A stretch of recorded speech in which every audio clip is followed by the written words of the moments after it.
أميرة بنت عندها 17 سنة من اسكندرية، كانت راجعة من الشغل متأخر. الشارع حوالين محطة الرمل كان ضلمة وهادي بطريقة مرعبة، خطواتها بتتقل وكل ما تمشي تحس بخيال ماشي وراها. النور اللي في الشارع وراها بدأ يطفي لمبة لمبة. وقفت، خدت نفسها، حاولت تبص وراها. فجأة ظهر راجل طويل جدا، وشه مش باين، جسمه ثابت، وصوته طلع من الهوا: انت جبتيه. وشها اتجمد والعرق نازل من جبينها. كانت عايزة تجري بس رجليها مش بتتحرك. أميرة بدأت تجري في شارع جانبي، الأرض مبلولة تحت رجليها وصوت نفسها كان عالي وسط السكون. كل مرة تبص وراها تلاقي الراجل الطويل لسه واقف، بس بيقرب من غير ما يتحرك، كأنه بيظهر أقرب كل ما ترمش. الشارع ضلمة، بس فجأة لما نورت لوحدها فوق راسها والضوء وقع على ورقة قديمة على الأرض فيها رموز غريبة مرسومة بالدم. افتكرت صوت الست العجوز اللي في الشغل، كانت دايما تقول لها: لو قابلتيه ما تتكلميش، اهربي وما تلفتيش.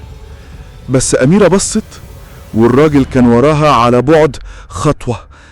أميرة جريت بكل قوتها ولفت ناحية عمارة قديمة بابها كان مفتوح كأنه مستنيها.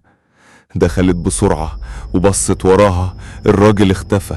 قلبها بيخبط وبتنهج وهي طالعة السلم، بس كل درجة تطلعها النور يطفي تحتها.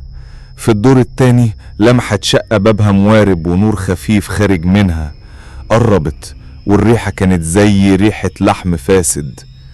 أول ما حطت رجلها جوه الباب اتقفل بعنف وراها والضوء اتحول أحمر.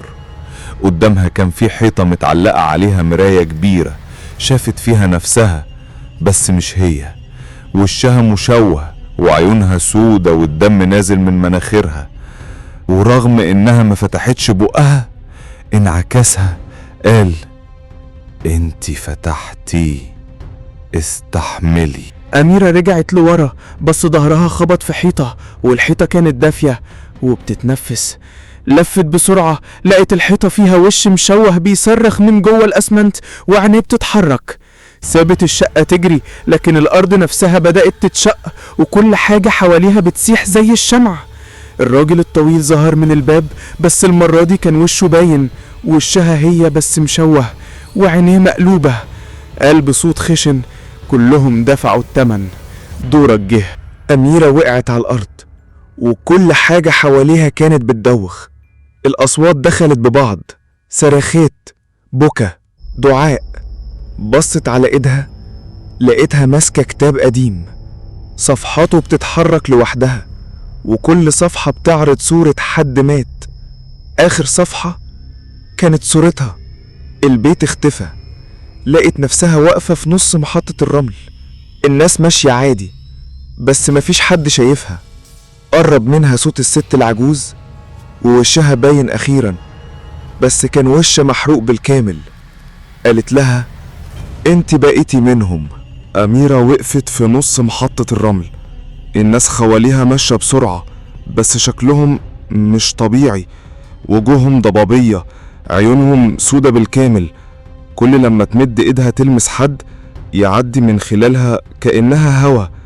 وبعد ثواني الكل وقف فجأة وبدأوا يبصولها في نفس اللحظة. عيونهم بتلمع أحمر وابتسامتهم واسعة وغريبة.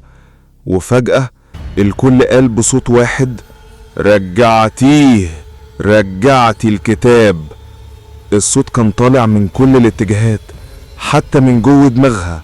الأرض تحت رجليها بدأت تشقق، نار طالعة من الفواصل وصرخات بتخرج من الحيطان. حاولت تجري بس كل مكان تمشي فيه يرجعها لنفس النقطة، كأنها محبوسة في دايرة. وظهر صوت الراجل الطويل تاني، لكن المرة دي كان واضح: انتي آخر واحدة، لعنتك هتبدأ الليلة. الجدران نزل منها دم وخرجت ايدين سودة من الأرض تمسك رجليها. أميرة صرخت بس صوتها اختفى تماما والأنوار كلها طفت مرة واحدة. فجأة كل شيء وقف. أميرة فتحت عينيها، لقت نفسها في أوضتها، سريرها نفس اللبس، لكن السما سودة والساعة 3 الفجر. بصت في المراية، وشها عادي، بس على رقبتها كان في نقش محفور بنفس الرموز اللي كانت في الورقة. تليفونها رن، كانت صورة لنفسها بس مش هي، بتبصلها من جوه التليفون وبتبتسم. صوت من السماعة قال: اللي شاف لازم يعيشها. وظهرت كلمة واحدة على الشاشة: انتي التالية.